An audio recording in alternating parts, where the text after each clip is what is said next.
নমস্কার। আজকে এই ব্লগটাতে একটা সিরিয়াস টপিক আমি আলোচনা করতে চাই। কারণ আমি এইমাত্র তোমার পার্কে এসেছিলাম হাঁটাহাঁটি করার জন্য। তো আমার পার্কে আসার সময় আমাকে কয়েকটা মেন রোড ক্রস করতে হয় এবং তাইওয়ানের একটা সিস্টেম ভালো, যেহেতু রোডগুলো খুবই বিজি রোড, তাই প্রত্যেকটা রোড ক্রস করার সময় তোমার সিগন্যাল থাকে। তুমি প্রেস করতে পারো বাটনটা যখন তোমার দরকার, নাহলে আদার সময় সবসময় তো সিগনালে মানুষ চলাচল করে না এই রোডগুলোতে।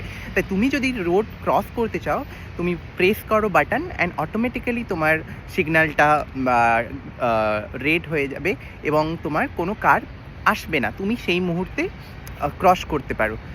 বাট আমি বললাম না, মানে কিছু মানুষ আছে হয়তো তারা তাদের জীবনের রিস্ক নিতে ইচ্ছুক, কিন্তু তাদের জন্য যে অন্যেরও ক্ষতি হতে পারে সেটা তারা ভাবে না যখন তারা বাইরে বেরোয়। কারণ আমি দেখলাম সমস্ত কারগুলো কিন্তু তখনও আমরা ক্রস করতে পারবো না, কারণ আমিও সিগন্যালে দাঁড়িয়ে আছি।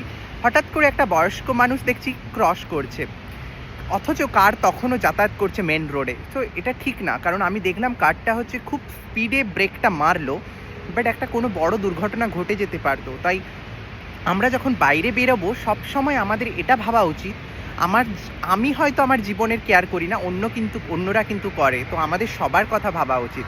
Bye bye.